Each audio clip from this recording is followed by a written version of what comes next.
Hello and welcome to Frankly Speaking, where we dive deep into regional headlines and speak with leading policymakers and business leaders. I am Katie Jensen. On this episode, we hear from veteran US Ambassador and Senior Fellow at the Middle East Institute in Washington, D.C., Robert Ford. As a former ambassador to Syria, Iraq, Algeria and more, he has detailed insights into some of the world's most complex conflicts and foreign policy challenges. What is the impact of Donald Trump returning to the White House?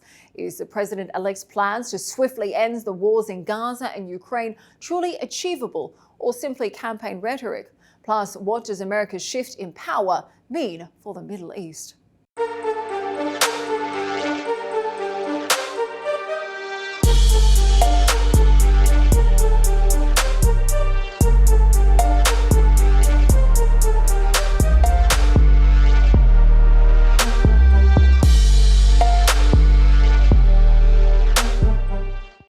Ambassador, thank you for joining us today on Frankly Speaking. Now, against the odds, former President Donald J. Trump has won the 2024 elections. Now, much of his campaign has centered around his pledge to end the conflicts in Gaza and Ukraine.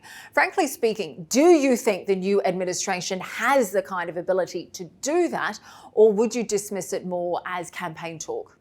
First, let me thank you for the invitation.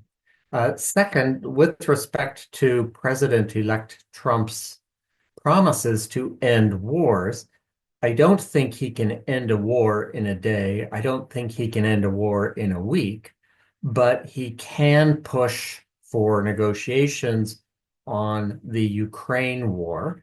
And with respect to the war in Gaza and the war in Lebanon, he has an ability to influence events. I'm not sure he will use that ability. And of course, President-elect Trump does tend to make these very bold statements saying he will end these conflicts in 24 hours. Doesn't necessarily give the detail of how he's going to do that, but very much the America First policy. Now, obviously, in this part of the world, we're very concerned with the events unfolding in Gaza more than a year on. Now, you are, of course, quite the expert on the Middle East. You're a former ambassador to Syria, Algeria, and deputy ambassador to Iraq as well. Now, you've previously written that many likely Trump appointees are likely to follow when it comes to China, Iran and Israel, but not necessarily worry about the Palestinians. Tell me a little bit about exactly what you meant by that. The American Republican Party in particular has evinced little support for the establishment of a Palestinian state over the past 15 years. There is no element in the Republican Party that presses for that, that exerts any pressure for that. There are many in the Republican Party who back harder line Israeli politicians who reject the establishment of a Palestinian state. And of course, it's a big priority for this part of the world. And I think it's interesting because even when you look at the highly disputed peace plan that was put forward by Jared Kushner, I think even that was some form of a two-state solution. But I think the big differences between what we saw in 2019 versus the current climate today is that these days we see much more of that Arab-Islamic unity and calling for the recognition of a Palestinian state. Now, tell me, do you think that that makes the recognition of a Palestinian state a real priority for the incoming administration, or would you disagree with that? I don't think there's any chance that the Trump administration is going to pursue a two-state solution. It would be very difficult for any American administration, Republican or Democratic Party, to pursue a two-state solution because there's not much support for it in the American Congress. And in particular, if you are trying to prevent Israeli unilateral measures that make it more difficult to achieve a Palestinian state, there's almost no support in the American Congress for such pressure on Israel. And of course, Mr. Trump has reportedly told Mr. Netanyahu he wants the war in Gaza to finish by the time he takes office in January. Tell me, how much pressure do you think the new administration will actually put on Israel? We know the US provides $10 billion in military aid to Israel. Tell me, do you think that could be used as leverage? And frankly, would any politician be willing to use it, considering the likely backlash in DC? Well, I think that's a long question, so let me break it into a couple of pieces. First, I think it's extremely unlikely that, especially in 2025, President Trump and his team are going to impose an arms embargo on Israel. Let's be clear about that. There's no sign of that from the Trump presidential election campaign, nor does President Trump have a history of that during his first administration. Second point, I do think that President Trump does not particularly like foreign aid. He views foreign aid as an expenditure of American money and resources that he would rather keep in the United States. So over the long term, and I stress the word long term, I could imagine that President Trump might look for ways to begin to reduce the annual American assistance to Israel, which is over $4 billion in total. But I don't think he would do that in a way that is used as a threat against Israel. I think it's much more likely it would be part of a Trump measure to reduce foreign aid to a lot of countries, not only Israel.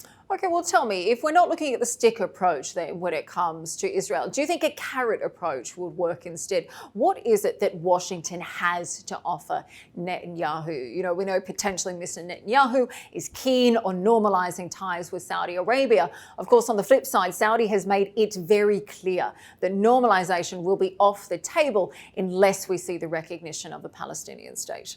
Well, the first thing is I would imagine that the incoming Trump administration will ask the Saudi government whether or not it is still insistent on a Palestinian state, or at least concrete measures towards a Palestinian state, as part of a package deal involving a United States-Saudi defense agreement. Probably would also contain some kind of measures about a Saudi Arabian nuclear program. I think the Trump people would rather not have any kind of Saudi conditionality regarding Palestine as part of that agreement, because in large part, the Israelis won't accept it.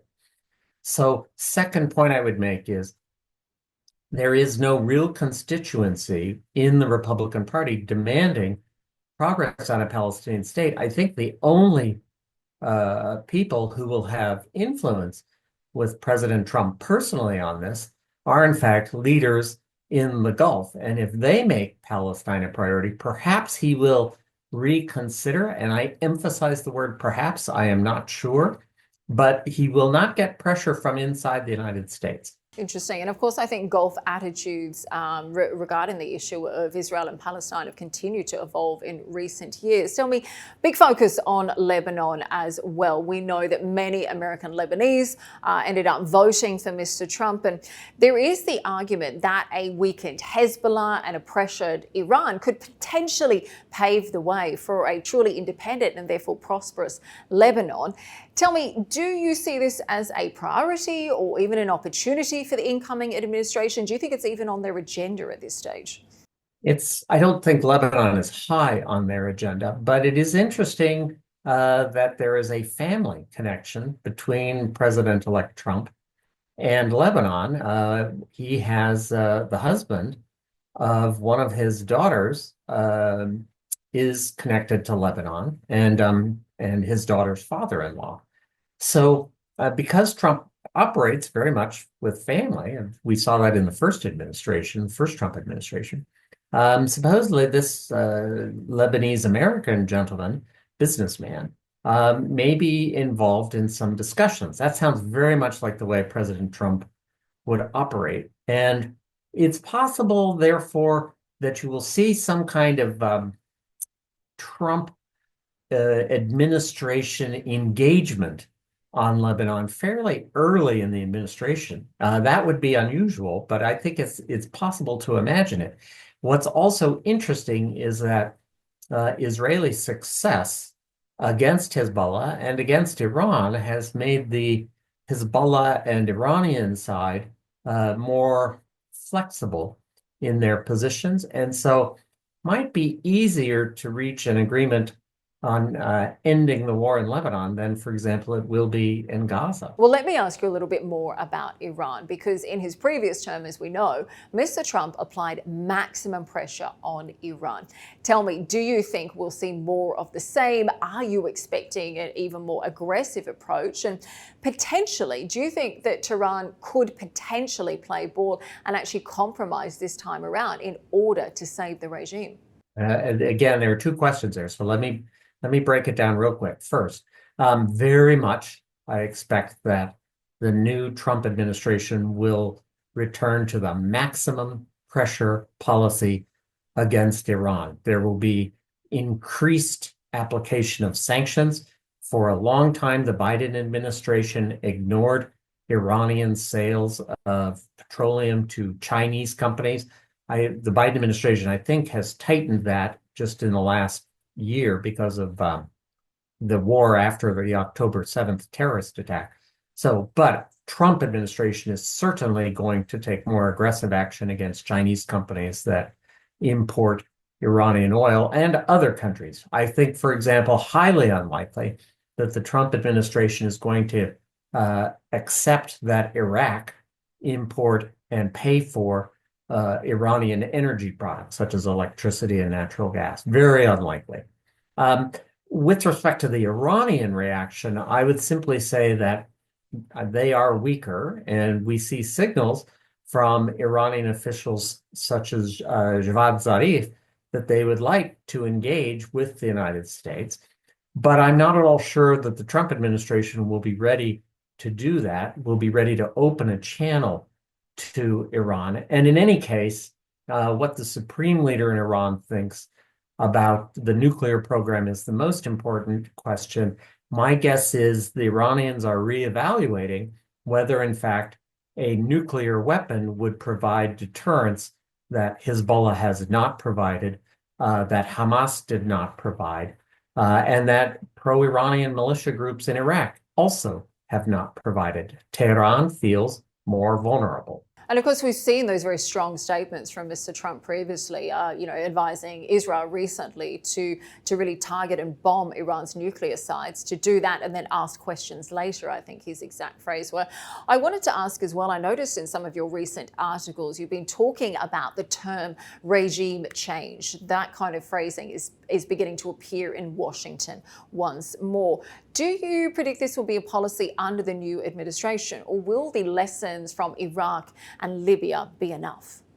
It's important for your viewers to understand that the Trump team is actually two different camps.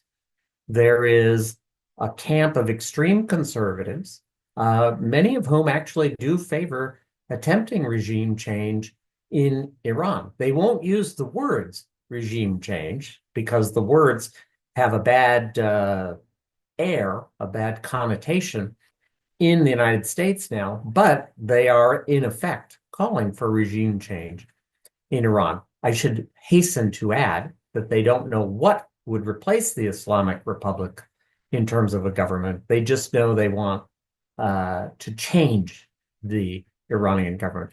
There is a second camp, however, in the Trump team. This is a more, in some ways, isolationist camp. Vice President J.D. Vance would be in this camp. So would American media personality Tucker Carlson, who's a very strong Trump supporter and who has influence with Trump. They do not want to send in the American military into a new war in the Middle East, and they don't advocate for a war against Iran. And I would also add my own sense of President Trump from his first administration and from more recent statements is that he too is very cautious about sending the United States military to fight Iran. Well, let's turn our attention to Syria. I'd like to hear your predictions on Syria. You were the previous ambassador there. Now, as we know, President Assad was allowed back into the fold of the Arab League, and he was given a chance to be able to change some of his highly criticised policies. Do you see him abandoning his alliance with Iran at this stage? Tell me, how do you see the regime reacting to a Trump administration? It's impossible for me to imagine that President Assad is going to abandon his alliance with Iran. The Iranians really saved him from the Syrian armed opposition in 2013 and 14 and 15. There is no alternative for President Assad to a continued close military relationship with Iran. I'm sure President Assad is uncomfortable with some of the things which Iran is doing in Syria and which are triggering substantial Israeli airstrikes. But to abandon Iran, no, that's difficult for me to imagine. You would have to ask Bashar al-Assad to trust, for example, the Saudi Arabian government and the Emirati government more than he would trust the Iranians. That, I think, that's a big ask. Clearly, it feels like there's no love lost between the Trump administration and Mr. Assad as well. Of course, Mr. Trump previously talking about his plans, previously considering to assassinate Mr. Assad as well. How do you see that relationship evolving in the coming months after Mr. Trump takes office on January the 20th? Well, I don't think President Trump has any regard for Syrian President Bashar al-Assad, no regard at all. However, Syria is very low on President Trump's priority list, very, very low. I think it more likely than not that President Trump will withdraw the remaining American forces in Syria, which number somewhere around 1,000. I think probably he's also going to withdraw the American forces that are now in Iraq as part of the international coalition against ISIS.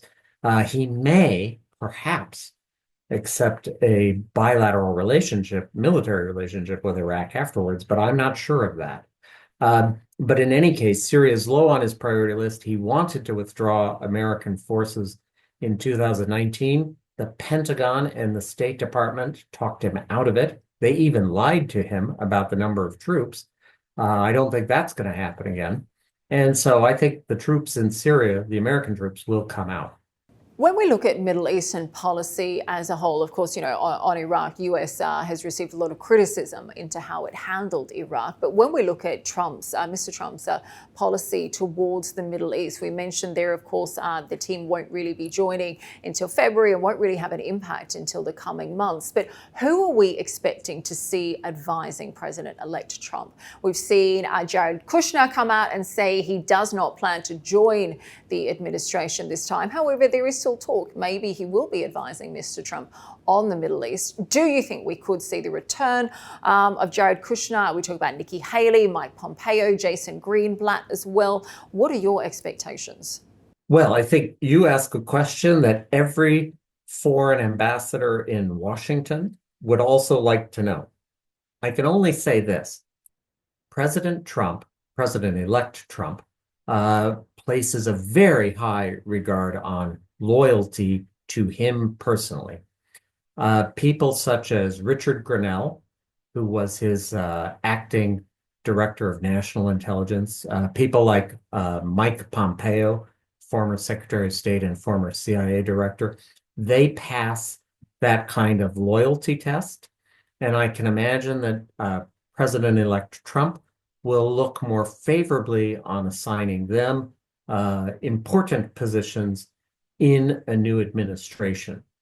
Some of the other people you mentioned, he may select them as well, but probably not for cabinet positions, because part of Trump's agenda this time is massive change in the Washington federal departments among the employees, and he will trust loyalists, people like Grenell and Pompeo, to implement those deep changes, the firing of thousands of employees, uh, we will see a very different kind of Trump foreign policy establishment by the time we arrive in the year 2026, 2027. What do you think the biggest changes will be?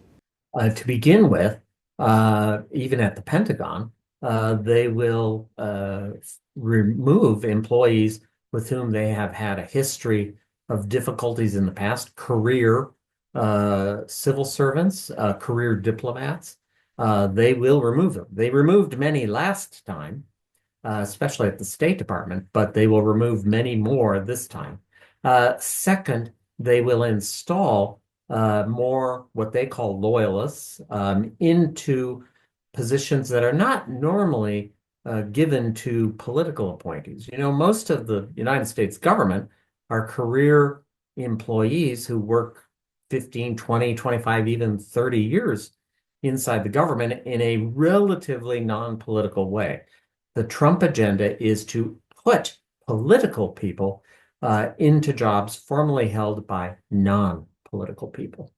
Time will tell. Let me ask you a little bit about Ukraine. We haven't really had the chance to go into Ukraine so far. Again, big campaign pledges from Mr. Trump about ending this war very quickly.